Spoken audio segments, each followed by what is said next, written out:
So what happened to the month of August 2024 in the GTA? Well, here's what's happened.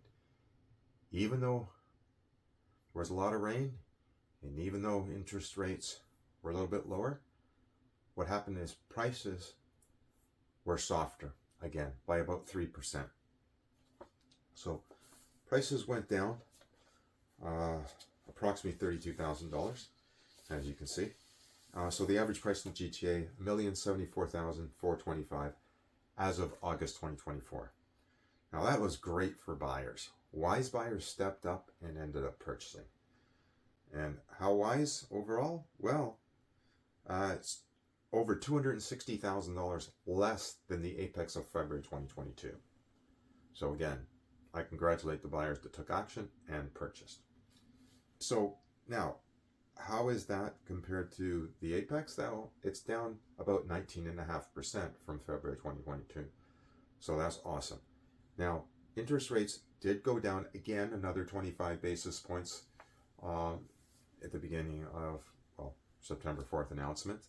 And it's going to take some time to make its way through the mortgage rate system that the banks charge, because there's always a lag effect, which means by the time interest rates adjustment get made on the Bank of Canada Prime, before it finds its way into interest rates that buyers get on mortgages or owners do on refinancing, it takes some time.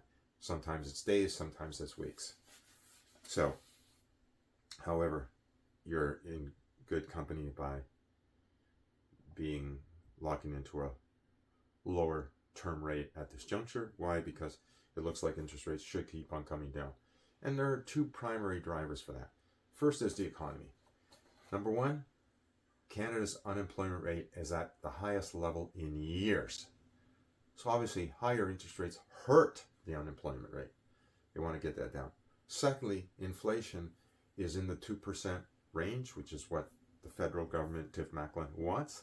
And it's been that way for a while on things that, most consumers can control.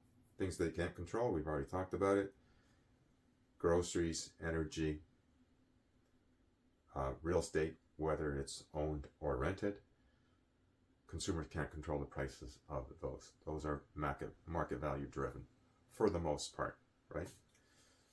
With the exception of government intervention. Don't get me started on that, because you already know how I feel about it. Okay, I believe in a free market source with both sides not working with unnecessary, undue, artificial intervention. It's always best that way, in my humble opinion. So, what does the rest of the year look like? Well, obviously, now that Alice Cooper's song "School's Out" is over, because school's back in again, guess what? Most families, when we take a look at historically, most families restart their search around the middle of September after the kids are settled in school, and families drive demand. It's just a fact, right? So, and for affordability, most people are looking at creative ways to own homes, such as having more than two people on the mortgage, more than husband and wife. Maybe it's two couples, maybe it's three people or four people. Recently I saw 5 people wanting to go on title. So that is a growing trend, right? To meet the affordability guidelines and meet the financial realities of today. And so getting into the market is good, because long-term real estate is still going to be a great long-term investment. And it's the only investment that exists in Canada that is capital gains tax-free at this point. So seize the opportunity while you can. You may regret it otherwise. All right? So what happened to sales? Well, sales were softer as well. However, even though they were softer, I need you to understand this, that there were still 4,975 agreements between sellers and buyers. So the market is still alive, still percolating, just for the right match buyers and the right match sellers, obviously 4,975, that's not a small number. That's just for the month of August. So keep in mind, even though it was lower than the month before by 416, it's still a big, large number. And there are still people that need to move every single month. So get dialed in.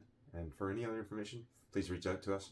And remember our performance guarantees, which lessen your risk dramatically. Have a great September. Talk soon. Thanks.